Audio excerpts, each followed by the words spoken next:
Hey guys, welcome back to my channel. My name is Nani. I'm a real estate agent in Centurion West with Harcourt. Oh my goodness, it's so cold today. That's why I have a blanket with me. Yo, anyhow, welcome back to my channel, guys. I hope you guys are keeping safe and warm. Anyhow, in today's in today's video, I just wanted to catch up with you guys and address some of the questions that I did get asked after posting my video of how and why I got into real estate. If you haven't watched it, I'll leave it somewhere up here. I got quite a number of questions after I posted that video regarding my career and if one can join without a qualification, if you can do it part-time. Yeah, I got quite a sum of questions, but before we do that, I just want to catch up with you a bit and then we'll get into the FAQs. So I had to go and make a cup of coffee. It's so cold, guys. Anyway, so the reason I haven't been posting, anyway, I had hoped that now I'm back on YouTube, I'll be able to post every week, but unfortunately that hasn't been the case. I have been down lately because one of my offers fell through. I haven't been down because of an offer falling through in a very long time. I remember I said in my previous video, every time an offer fell through I used to cry, but I mean, once you start getting used to the environment and getting used to the type of work we do, you just accept and realize that offers falling through are something that's going to happen very often. But this particular offer hit me quite hard because the client got pre-qualified and everything, and bam, she decided to pull out. I was so disappointed. I was so disappointed. I don't know why. I think it's because the seller has so much faith in me and I feel like I've let her down. But anyway, we move. At least she agreed to sign another mandate and I want to try my best to get her property sold. She has so much faith in me. So yeah, I just feel disappointed because she's literally put all her trust in me, and yeah, I feel like I've disappointed her. So hence why I haven't been posting much on YouTube. It's because I've been really down and yeah, I wasn't feeling too good about myself. So I think it would also be really nice if I can actually film on days when things aren't going really well at work, because then that would be an honest representation of the industry that I'm in, because everything is not always hunky-dory every day, signing mandates, signing offers. No, it doesn't work like that. Sometimes things are really tough and offers get declined, offers get fall through, and yeah, stuff like that. So it would be really nice if I can film on things on when things aren't going well, because then that would be an honest representation of the industry that I am in, and a day in the life of a real estate agent, that would be an honest representation. So I just need to be able to film on days when things aren't going well, because I feel like that would be great, unlike me only filming on days where I'm signing mandates, signing offers, because then that would be like selling sunset. I mean, on selling sunset everything is always hunky-dory and everybody's a millionaire, and it doesn't really work like that in real estate. I mean, yeah, it's real people, real feeling, real houses we're selling, not sunset. But anyhow, let's get into the FAQs. So now we're going to get, let me just adjust this. So yeah, now we're going to get into the questions that I got from my inbox on Instagram. I'm going to read some of them because I don't want to get the answers wrong. I won't be mentioning any of the names because I didn't do a Q&A. It was inboxes that I received from people who came across my YouTube channel, and because I get some of these questions quite often, I'm going to answer them here, and I'm going to read some of them and then I will answer. So the first one says, "Good day, Nandi. I trust all is good. I came across your video on YouTube about becoming a real estate agent, and I'm interested in becoming a real estate agent. Is there any training institutions that you recommend?" So first of all, I'm going to speak from my personal experience. When I became a real estate agent, I had never been a real estate agent. I had no prior experience. this is my first real estate job. So I applied, like I said, I sent my CV to a couple of agencies, and Harcourt was the first agency that responded. So yeah, I had no prior experience and I had no qualification in real estate, but we get a lot of training from Harcourt, the agency that I'm with. We get a lot of training. It's very professional, and I'm also getting my real estate qualification, which is the NQF level 4. I am currently completing my logbook. I'm not going to go into detail in regards to the logbook and RPL and NQF level 4. I still don't fully understand it. I will probably be able to explain better once I have my qualification. But right now I'm in the process of completing my logbook, which is a portfolio of evidence. It's a huge arch lever file where you have to compile all evidence. I mean, you have to compile all the evidence that you have gathered as a real estate agent, OTPs. There are 10 projects that you have to complete. It's basically rocket science for me. It's a lot. But the lady we're doing it with now actually made it quite a bit easier for me to understand. So yeah, hence I'm finally coming to the end of my logbook. But yeah, to answer that question, I had no prior experience as a real estate agent, and I had no qualification as a real estate agent or qualification in the real estate industry. If you do want to, well, complete a qualification before you become a real estate agent, you're more than welcome to do so. But I had no qualification and no prior experience.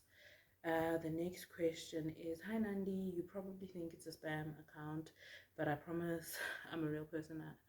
Okay, I have an interest in being a real. Okay, I just want to get to the question. So her question is, I just want to know, has your rate always been 7%? What do you do when clients aren't willing to give you 7%? How do you find your target market? What does a week in your life as a real estate agent look like?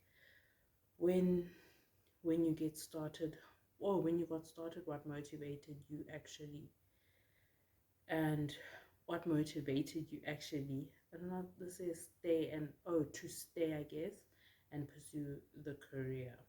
So main question, has the rate always been 7%? Yes, it has been 7%. It has always been 7%. Clients will always try to negotiate our commission. We are allowed to come down, but it is strictly 7%. It is strictly 7%, because then if you aren't signing on 7%, I mean, I'm basically telling the client that I am not worth 7%, and my work is not worth 7% if I am negotiating lower than 7%. So yes, our rate has always been 7% and nothing less. Preferably, we only are willing to negotiate that commission if there's a real, I mean, like a serious reason as to why you can't afford 7%, because situations are different. I mean, some clients sell and they still owe the bank a lot of money, and if I'm overcharging, obviously the property is going to be overpriced if I'm charging the commission at 7%. And then, but there must be a really good reason why the client can't afford 7%, because we offer a really good service, and I'm going to give it my best. If I list your property, I am going to give it my all. So I am worth every single percent of that 7% and more. So yeah, it has always been 7%, and we try. I'm speaking for myself. I try not to negotiate my commission as much. Only if a client gives me a very valid reason, I will be willing to come down. But then if not, then I rather walk away, because you must be willing to walk away. My manager always says you must always make the client realize that you are worth 7%. Yeah, because we work really hard, and I mean, you only get paid after 3 months when the property registers. So if they want to negotiate for less, I mean, that's your bread, that's your butter. So yeah, it has always been 7%. Another, I know there was another lady who asked me if we get a basic salary. No, we don't have a basic salary. It's strictly commission. So yeah, you need to stay on top of your game, because what you put in is what you get out.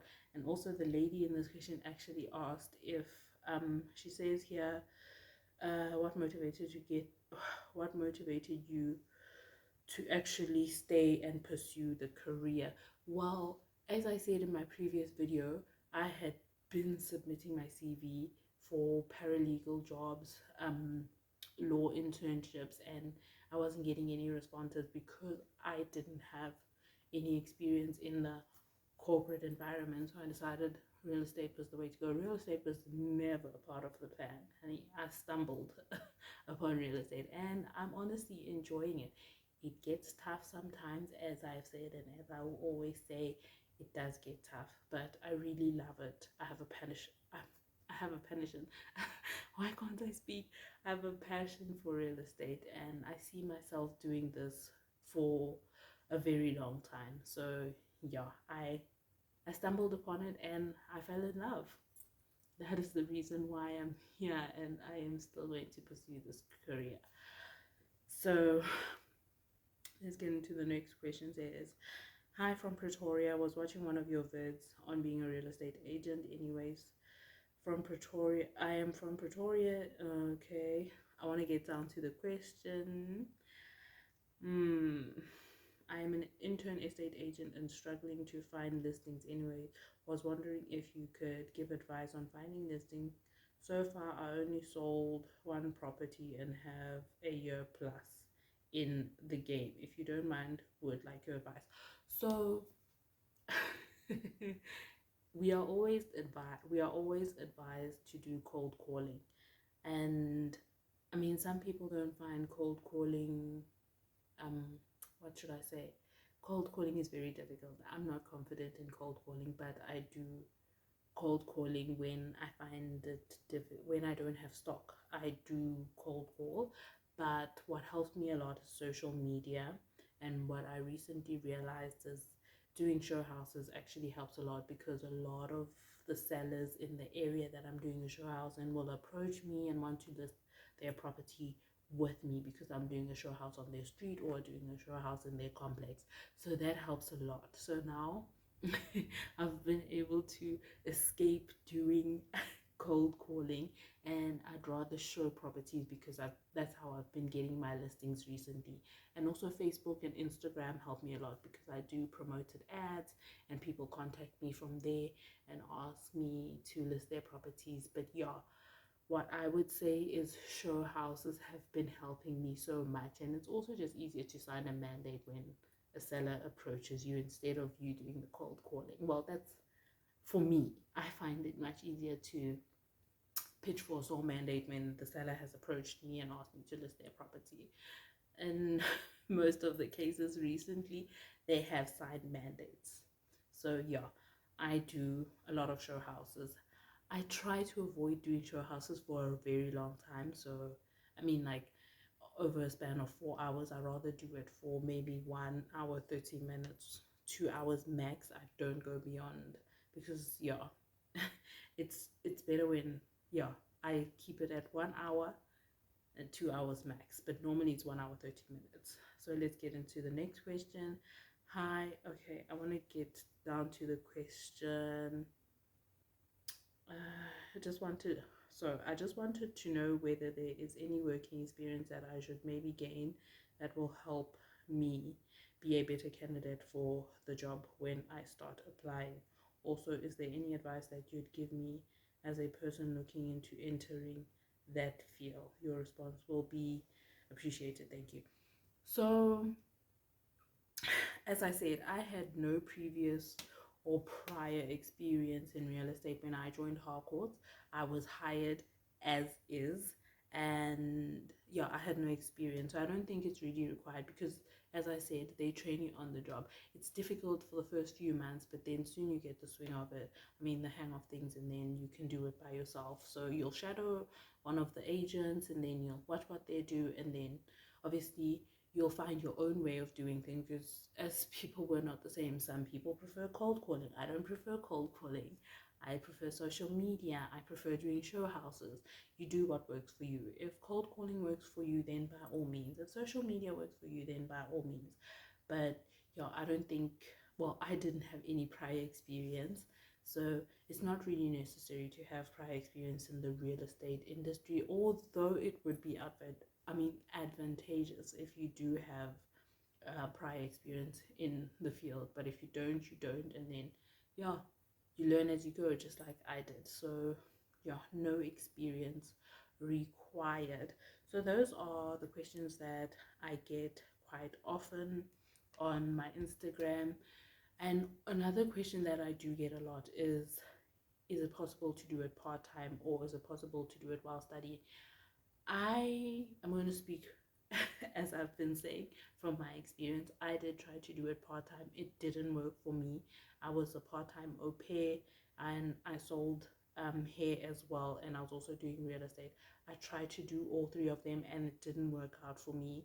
So, I mean, I was neglecting my real estate career and focusing more on my hair business and obviously au pairing. But then I eventually dropped au pairing and then focused on the hair, and then the hair kept me on my toes, and then I decided to drop it this year. I recently dropped um my hair business. I stopped it altogether because I really want to focus on my real estate career, because when I started out in 2019, um, just as things were about to pick up, the coronavirus pandemic took over the world, and we went into lockdown, and well, we were a non-essential business, so we couldn't operate. And then once things started going back into normal and things started opening up, I had to go into maternity leave just as things were picking up for me. So I also then stopped last year, and so this year I want to give it my all, hence I dropped the hair business. And yeah, I just want to focus on real estate this year completely and see how far I can get in my career as a real estate agent, because I really love um, the freedom of being my own boss basically. And also, yeah, I just have a passion for real estate, and it's just been amazing. It's got its ups and downs, but I've been enjoying it so far. And I also enjoy the training that we get. I enjoy the people that I work with. It's really been amazing so far. So yeah, doing it part-time I would advise against, because I realized that when I did part-time I neglected my real estate career partly. But if you feel like you can give it a try, you could maybe do it part-time. Like if you have a full-time job, maybe do it part-time and see if you actually enjoy doing real estate, because then you might find that you actually don't enjoy it, and then you would have dropped your full-time job completely. So if you can do it part-time, try to do it part-time and see if you enjoy it, and then if you do, you can drop your full-time job and focus on your real estate career. And also got the question if you can study while you um, join a real estate company. Yes, I think it's possible, because I was studying when I joined Harcourt, and I am still studying. So yes, it is possible to do it while you're studying. Another question that I do get, I had remembered it just a minute ago. Come on, let me think about it. I can't find it in my inbox, but it is one of the questions that I got as to, oh yeah, so I just remembered that question. The question that I also get quite a lot of times is, what agencies would I suggest for one to join? So I don't have an answer to this question, because I've only ever been with Harcourt, so I have no idea what other agencies have to offer. But what I do suggest is, if you want to start your real estate career, maybe contact 3 of the leading agencies in your area, interview them, find out what the working environment is like, find out what the commission split is, and just general information that you would like to know before joining any company. So yeah, that's what I would suggest, that you contact 3 of them and just see what, I mean, ask or find out what all three of them have to offer, and then go from there and decide which one you would like to work for. So yeah, I have no idea what other agencies have to offer. I've only ever been with Harcourt, and I'm happy here. I am happy here. I love my colleagues, and yeah, it's just an amazing experience. I don't see myself working for any other agencies besides Harcourt. But hey, never say never, because you never know where life might take you. But yeah, I'm really enjoying working for Harcourts at the moment. So I think that's all the questions that I get very often. If you have any more questions, feel free to ask me in the comments. I try to respond to all the comments that I get. I also want to say thank you so much for all the love that I've received on my previous video, and for 370 subscribers. Thank you so much, guys. I really appreciate you watching my content, and I hope that you find my content helpful. And yeah, please like, comment, subscribe, and until my next upload, keep warm and safe. Thank you, guys.